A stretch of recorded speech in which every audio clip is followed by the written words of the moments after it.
Alright, hello everyone, I am Bailey and I am the curator and creator of Book Boyfriend Box. And tonight we are going to talk about Fantastic Beasts. So, this wasn't the first video I was planning to do, so the lighting in here is really crappy and I've got my camera propped up on like my Game of Thrones collection, but that's okay because I just came from a fabulous movie and I have to talk about it with someone other than my husband.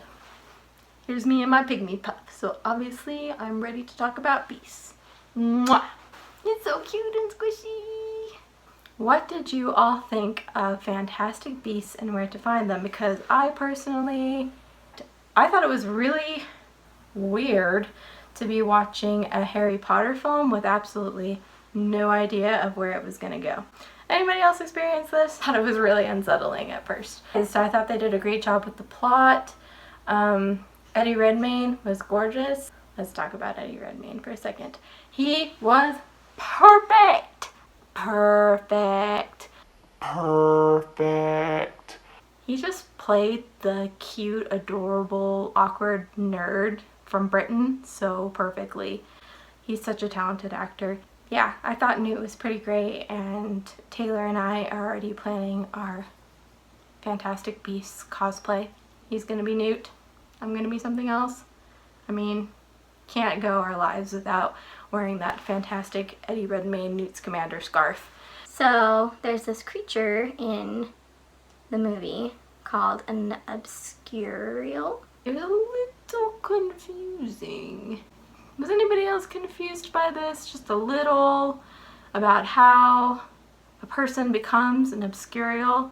From the way they described it, it made me wonder, like, well, wouldn't have Harry Potter maybe have been one?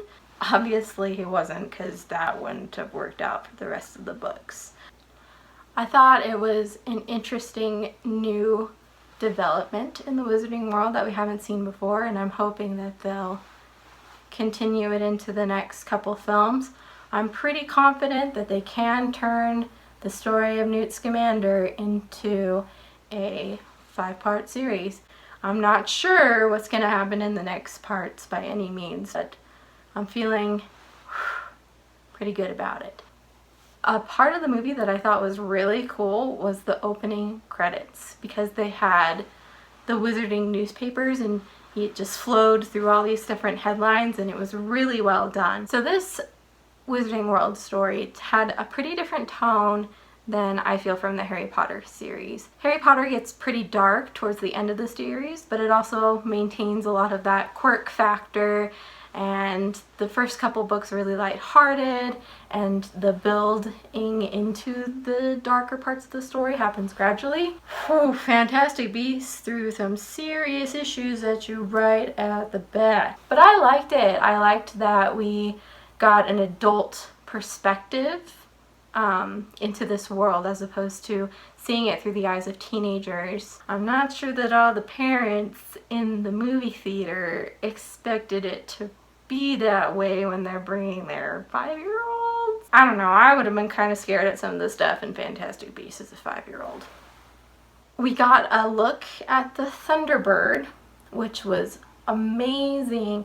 Okay, I admit when Ilvermorny houses were revealed, I was kind of disappointed with the names. I thought they were a little tacky and a little weird and didn't quite have the oomph of Gryffindor, Slytherin, or Hufflepuff, or Ravenclaw. But after seeing the Thunderbird in this movie, I can say that it's way cooler mascot than I thought it was going to be. It's so cute! I don't know why I thought the Thunderbird was going to be so lame. The only part of the new vocabulary that they use in the American version of the Wizarding World is nomage. Nomage. So it's the American equivalent of a muggle. I don't know why this bothered me so much. I can see nomage being a word that Americans would use. I think it bothers me because they didn't change any of the rest of the terminology that the wizards use. There wasn't any other British versus American terms that I caught up on. So I thought it was a little weird that that was the one word that we changed. But I guess it could make sense because the dynamics between the wizards and the Muggles or No-Maj in America are very different than those in the UK. But yeah, other than that, I thought it was a really well done movie. I was happy that they had David Yates back on board to give it that same consistent feeling of being in the same universe. I loved that they got James Newton Howard to do the score because I am a huge fan of all of his compositions, and he did a really good job of incorporating John Williams' themes and styles from the Harry Potter movies into his music score. So they had a very similar style, and he made some nods to Hedwig's theme, which I thought was really cool. Anyway, in short, I think that if you are a fan of the books and of the movies, you're not going to be disappointed. This is obviously a really new, excellent work done by J.K. Rowling, and I think it's so amazing that the wizarding world of Harry Potter is so well evolved that we can even have another story like this. Anyway, thanks for watching this and indulging me. We're really excited to be here, Book Boyfriend Box on YouTube, and we're going to be doing some other videos very soon, and we're going to be posting reviews of books that didn't make it into our boxes, but we're going to tell you the ones that we loved and why you should still read them. And we're just going to do our best to become part of the book community on YouTube. So I hope you'll join us for more videos and click the subscribe button, which is somewhere on your screen. Akio subscribe button somewhere. And here we go. I gotta scratch my nose. We'll cut this out.